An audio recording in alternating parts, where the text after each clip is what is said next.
এলাকার ভেতর উন্নয়নের অভাব, রাস্তার অবস্থাও বেহাল হয়ে আছে, নেই তাদের এলাকায় পানীয় জলের ব্যবস্থা। শুক্রবার বীরভূমের 3 বারের তৃণমূল সাংসদ শতাব্দী রায়কে কাছে পেয়ে তার বিরুদ্ধে ক্ষোভ উগড়ে দিলেন রাসপুর গ্রামের মহিলারা। কেননা যেহেতু নির্বাচন সামনে, তাই প্রচারে বের হয়েছেন এবারে তৃণমূল প্রার্থী শতাব্দী রায়। আর সেজন্য তিনি এসেছেন বীরভূমের মোহাম্মদ বাজারের রাসপুর গ্রামে। ওই সময়ই তাকে ঘিরে ধরে সমস্যাগুলোর কথা জানান তারা। মহিলাদের বক্তব্য, তাদের এই অঞ্চলে চরম কষ্ট পানীয় জল না পাওয়ায়। সেজন্য তারা দাবি করেন পাইপলাইনের মাধ্যমে যাতে তাদের কাছে জল পৌঁছয় তার ব্যবস্থা করতে। এছাড়াও গ্রামের একাধিক রাস্তার বেহাল অবস্থা, সেই পথ দিয়ে চলাফেরা করাও কঠিন হয়ে পড়েছে। দীর্ঘদিন ধরে সেই নরক যন্ত্রণা ভোগ করে আসছেন তারা। ওই সময় তৃণমূলের এক নেতা বিদায়ী সাংসদ শতাব্দী রায়কে বলেন যাতে তিনি এখানকার বেহাল রাস্তার হাল ফিরিয়ে দিতে পারেন। এ ব্যাপারে শতাব্দী রায় বলেন, যে রাস্তা তৈরি হয়েছে সেটা দেখাতে হবে। অন্যদিকে মহিলারা বলেন তাদের চরম কষ্ট পানীয় জল না মেলায়। তাছাড়া এই দিদি তথা অভিনেত্রী তো 3 বারের সাংসদ, অথচ তাদের এলাকার এ ধরনের সমস্যার কোনো সমাধান করা হয়নি, যার ফলে গ্রামে প্রচারে গেলেই শুনতে হচ্ছে অভিনেত্রী সাংসদকে নানা ধরনের সমস্যার কথা। উল্লেখ করা দরকার, 2023 সালের 25শে জুন সিউড়ি 1 নম্বর ব্লকের নগরী পঞ্চায়েতের বড় গ্রামে ভোট প্রচারে গিয়েছিলেন সাংসদ শতাব্দী রায়। অথচ সে সময়ও তাকে ঘিরে ধরে বিক্ষোভ দেখান ওই গ্রামের বাসিন্দারা।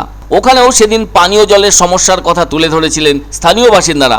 এছাড়াও অনেকে আবাস যোজনার টাকা পাননি, আবার তাদের গ্রামের মূল রাস্তার বেহাল অবস্থাও তারা জানিয়েছিলেন।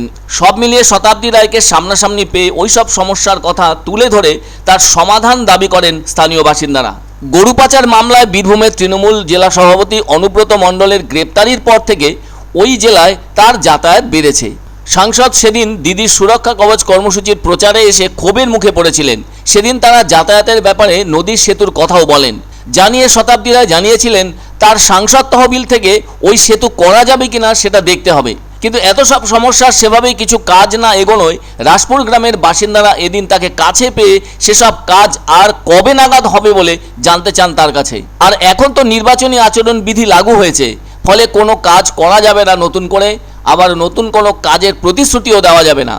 আবার আরও আগে 2023 জানুয়ারি মাসেও সিউড়ির ফুল্লাইপুর গ্রামের বাসিন্দারাও সাংসদের গাড়ি তাদের গ্রামে থামিয়ে দিয়ে তাদের সমস্যার কথা বলেছিলেন। সেই সব সমস্যার মধ্যে ছিল সেই পানীয় জলের সমস্যা, আবাস যোজনার সমস্যা, স্বাস্থ্য ব্যবস্থার বেহাল অবস্থা সহ আরও কিছু সমস্যা। এত কিছু সমস্যার কথা তারা জানালেও হতাশ হয়েছিলেন মুরালপুর ও ফুল্লাইপুর গ্রামের বাসিন্দারা। শতাব্দী রায় সেদিন তাদের উদ্দেশ্যে বলেছিলেন খাতাতে লেখা হলো। স্থানীয় এক বাসিন্দা তখন বলেছিলেন 15 বছর হয়ে গেছে তাদের গ্রামে পানীয় জলের কোনো ব্যবস্থা এখনো করা হয়নি। তাহলে 2023 সালেও যে সমস্যার কথা তিনি শুনেছিলেন, আজ 2024 লোকসভা ভোটের প্রচারে এসেও একই ধরনের সমস্যার কথা শুনলেন তিনি। এটা ভারী আশ্চর্যেরও ব্যাপার। শতাব্দী রায় হয়তো কোনোভাবেই কোনো গরজ করেননি বলে অনেকের অভিমত। যদি করতেন তাহলে এত ক্ষোভ প্রকাশ তাকে দেখতে হতো না। আর বীরভূম তো খটখটে জায়গা, সেখানে যে জল কষ্ট আছে সেটাই তো স্বাভাবিক। যেখানে জল নিচে আছে সেখানে দেখা দিচ্ছে, যেখানে জলের ট্যাঙ্ক তৈরি হচ্ছে জল আসবে সেখানে দেখা দিচ্ছে। আমাদের এখানে জলের ব্যবস্থা হোক দিদি, বছর বছর বা আমরা আছি সাথে, এই হলো আমাদের দাবি।